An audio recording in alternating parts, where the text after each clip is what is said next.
নমস্কার, দেখছেন talk to Bangla. আমি অভিষেক রয়েছে আপনাদের সাথে। এই মুহূর্তে যে খবর নিয়ে উপস্থিত হয়েছে, পশ্চিমবঙ্গের ভোট আপনারা জানেন কিন্তু এই মুহূর্তে হয়ে গিয়েছে দ্বিতীয় দফা নির্বাচন, এবং দ্বিতীয় দফার নির্বাচনের পর থেকেই বিভিন্ন জায়গা থেকে কিন্তু একটা অভিযোগ যেটা উঠে আসছে যে ইভিএম নিয়ে কোথাও একটা অসন্তোষ রয়েছে, ভোটারদের মধ্যে অসন্তোষ রয়েছে পলিটিক্যাল পার্টিগুলোর মধ্যে। তো সেই জায়গা থেকেই অটোতে করে ইভিএম নিয়ে যাচ্ছিলেন এক ইলেকশন কমিশনের আধিকারিক, এবং তাকে ধরে রীতিমতন বিক্ষোভ দেখান এক বিজেপি কর্মী, এবং তিনি বলেন যে তিনি সিকিউরিটি ছাড়া একা একজন আধিকারিক কিভাবে ইভিএম নিয়ে যাচ্ছে এবং সম্পূর্ণ ইভিএম বৈধ তার কি প্রমাণ রয়েছে তার কাছে। এইভাবে সম্পূর্ণ ঘিরে ধরেন তাকে, এবং প্রচন্ড বৃষ্টি হচ্ছিল গতকাল পশ্চিমবঙ্গে। সেই জায়গা থেকে সেই বৃষ্টির মধ্যেই এক বিজেপির কার্যকর্তা তিনি এই ধরনের একটি ভিডিও শেয়ার করেন, এবং ভিডিও শেয়ার করে তিনি যা লিখেছেন ডিটেলস সেটা হচ্ছে যে কুলতলিতে এক সেক্টর অফিসার কোনো ধরনের কোনো সিকিউরিটি গার্ড ছাড়াই ইভিএম সঙ্গে করে নিয়ে যাচ্ছিলেন, তাও আবার অটোতে করে। এই সময় তাকে ধরে ফেলেন তিনি, এবং সম্পূর্ণ ভিডিওটা আপনারা আগে দেখুন। যদিও এই ভিডিওর কোনো সত্যতা আমরা টক টু বাংলা যাচাই করিনি, কিন্তু অবশ্যই যে ভিডিওটা ভাইরাল হচ্ছে সেটাকে নিয়ে এই মুহূর্তে কিন্তু জোর চর্চা চলছে সোশ্যাল মিডিয়া। আপনারা আগে ভিডিওটা দেখুন, তারপর আসছে নিয়ে বিস্তারিত ব্যাখ্যায়।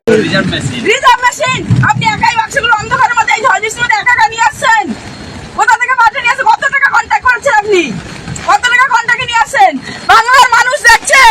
দেখুন এভাবে সন্ধ্যা থেকে সমস্ত জায়গায় আমরা বলছি যে এইভাবে ইভিএম গুলো এই বাক্সগুলো এইভাবে যেখানে কোনো সিকিউরিটি নেই, কোনো অফিসার অন্ধকারে ঢুকে যাচ্ছে, বাক্স চেঞ্জ করে দিয়ে চলে আসছে। আমরা বারবার আইসিকে বলছি, ফুলতলি আইসিকে বারবার বলা সত্ত্বেও তিনি একবারও এটা কান দেননি। আজকে হাতে নাতে ধরেছি আমরা। দেখুন এই বাক্সগুলো চেঞ্জ করে করে নিয়ে আসছে। আমি আইসি কে জানিয়েছি, আইসি বলছে মিডিয়া করো তোমরা। আইসি নিজে কন্ট্যাক্ট করেছে গণেশ মন্ডলের সঙ্গে, নিজের টাকার কন্ট্যাক্ট করে এইভাবে বাক্স বদল করছে। সমস্ত বাক্সগুলো এইভাবে এসেছে। আমরা বারবার বলছি যে বাক্সগুলো কোথা থেকে আসছে। এখন অগণিত আমাদের লোককে থাকতে দিচ্ছে না, আমাদের লোকগুলোকে সরিয়ে দিচ্ছে। বলছে আমরা নিয়ে যাচ্ছি, ঠিক নিয়ে যাচ্ছি। কোথা থেকে আউট হয়ে যাচ্ছে অন্ধকারের মধ্যে? কোথায় আউট হয়ে যাচ্ছে অন্ধকারের মধ্যে? অটোগুলো কোথায় আউট হয়ে যায়? বাক্স কি করে এখানে আসে? তিনি একাই বাক্সগুলো অন্ধকারের মধ্যে কোথা থেকে নিয়ে আসছে? এর মধ্যে দেখুন এর আগে আমরা দেখেছি একটা বাক্স খোলা বাক্স এসেছে। খোলা বাক্স এইভাবে নিয়ে আসছেন উনি। আপনার নাম কি বলবেন? নামটা দেখুন, আপনারা দেখতে পাচ্ছেন।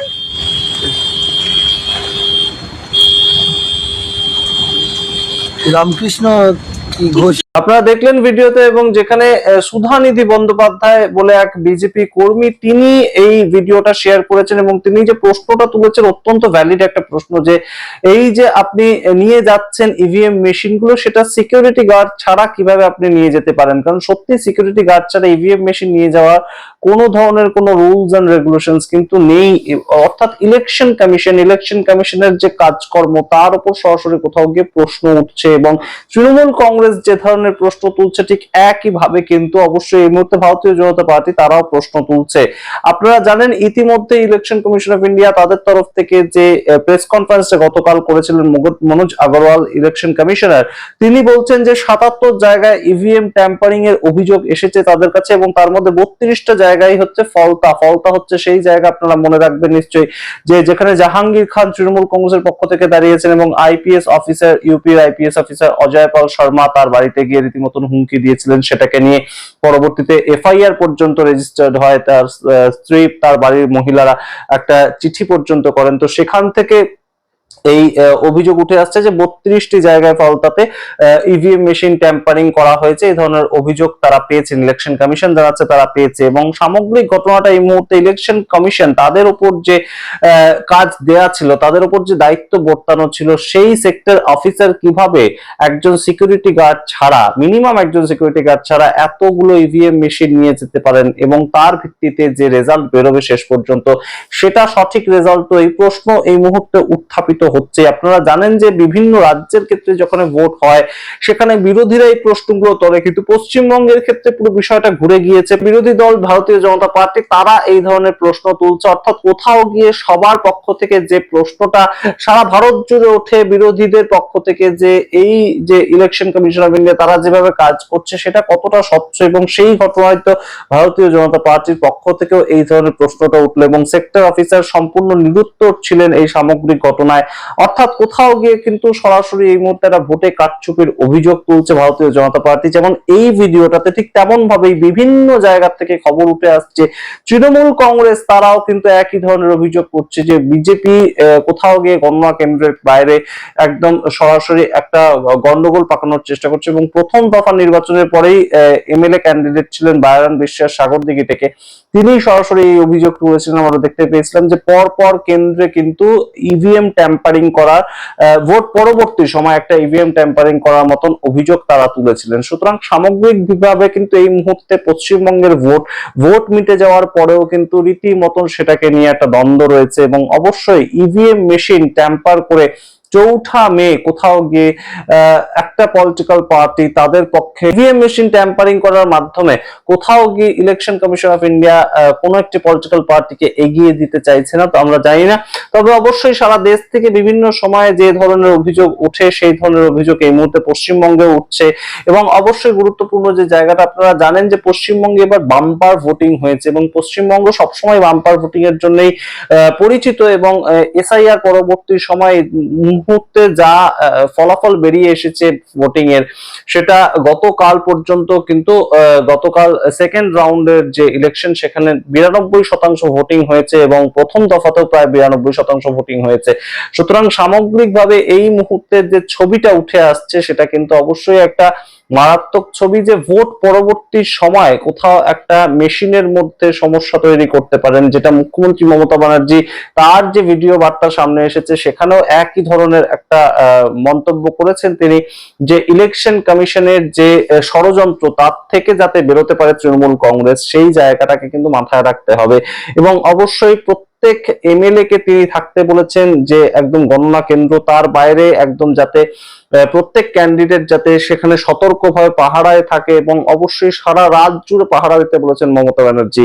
সুতরাং কোথাও গিয়ে একটা ভয় কিন্তু রয়েছে, ইভিএম মেশিন ট্যাম্পারিং করার একটা ভয় রয়েছে। এবং অবশ্যই আপনারা জানেন যে 77টা কেন্দ্রে যেখানে ভোটে ইভিএম মেশিন ট্যাম্পারিং এর অভিযোগ উঠেছে সেখানে কিন্তু আগামী 2রা মে ভোট হতে পারে এবং সেই জায়গাগুলো কিন্তু গুরুত্বপূর্ণ অবস্থান এই মুহূর্তে চলছে। কারণ ইভিএম মেশিন যদি ট্যাম্পারিং হয়ে থাকে বিভিন্ন বুথে, 77টা বুথে এ ধরনের সমস্যা তৈরি হয়েছে 77টা জায়গায়, তো সেইখানে অবশ্যই রিপোলিং হতে পারে 2nd মে এবং সেটাই কিন্তু এই মুহূর্তের একটা খবর। অবশ্যই পশ্চিমবঙ্গের যে বিভিন্ন ধরনের সমীক্ষা উঠে আসছে সেই সমীক্ষাগুলো কাছাকাছি পৌঁছানোর জন্য কোনো একটা পলিটিক্যাল পার্টি বা তাদের সাজানো একটা যে ছক, সেই ছক অনুযায়ী তারা কি ইভিএম মেশিন পরিবর্তন করতে পারে, তারা কি কোথাও গিয়ে একটা গণনা কেন্দ্রের মধ্যে সমস্যা তৈরি করতে পারে, এই প্রশ্নগুলো এই মুহূর্তে কিন্তু উত্থাপিত হচ্ছে। এবং যে প্রশ্নগুলোর অন্যতম একটা সোর্স কিন্তু এই ধরনের ভাইরাল ভিডিওগুলো, যেখানে একদম ভারতীয় জনতা পার্টির এক কার্যকর্তা তিনি বলছেন যে অফিসার যিনি ছিলেন তিনি কিভাবে সিকিউরিটি ছাড়া একটা অটোতে করে হঠাৎ এই রিজার্ভ ইভিএম মেশিন গুলো নিয়ে যাচ্ছেন, তার কোন অথরিটিতে তাকে এই ক্ষমতা দেওয়া হয়। আপনারা জানেন যে ইলেকশন কমিশনের যে আধিকারিক তাদের উপর বিভিন্ন সময়ে বিভিন্ন ধরনের অভিযোগ উঠে এসেছে, এখন আরেক ধরনের অভিযোগ উঠছে, অর্থাৎ ইলেকশন কমিশন অফ ইন্ডিয়া তাদের সামগ্রিক কার্যকলাপটাকে নিয়ে কিন্তু প্রশ্ন চিহ্ন থেকেই যাচ্ছে পশ্চিমবঙ্গের ক্ষেত্রে। সুতরাং অবশ্যই আপনাদের সামনে পুরোটা রাখলাম। ইলেকশন কমিশন অফ ইন্ডিয়া তাদের কার্যকলাপ নিয়ে কিন্তু প্রশ্ন চিহ্ন উঠছে একদম ভোট পরবর্তী সময়তে এবং পোলিং হয়ে যাওয়ার পরবর্তীতেও এই ধরনের প্রশ্নগুলো কিন্তু বেশ খানিকটা বিচলিতই করে। 4 মের যে রেজাল্ট, শেষ হাসিটা কে হাসবে আমরা অবশ্যই তাকিয়ে থাকবো সেদিকে, কিন্তু গুরুত্বপূর্ণ প্রেক্ষাপট তৈরি হচ্ছে যে ইভিএম মেশিন সুরক্ষিত থাকছে। তো এই প্রশ্ন উঠছে এই মুহূর্তে, আপনারা কি মনে করেন? আপনাদের মতামত কমেন্ট বক্সে কমেন্ট করুন। এখন টক টু বাংলা, অবশ্যই টক টু বাংলা ইউটিউব চ্যানেলটিকে সাবস্ক্রাইব করতে ভুলবেন না, যেখানে অটো করে ইভিএম মেশিন সরবরাহ করা হয়, এক জায়গা থেকে আরেক জায়গায় নিয়ে যাওয়া হয়, সেখানে কতটা সুরক্ষিত ইভিএম মেশিন, কতটা সুরক্ষিত মানুষের রায়, এই প্রশ্ন তুললাম আপনাদের সামনে। দেখতে থাকুন টক টু বাংলা, অবশ্যই টক টু বাংলা ইউটিউব চ্যানেলকে সাবস্ক্রাইব করুন। ধন্যবাদ।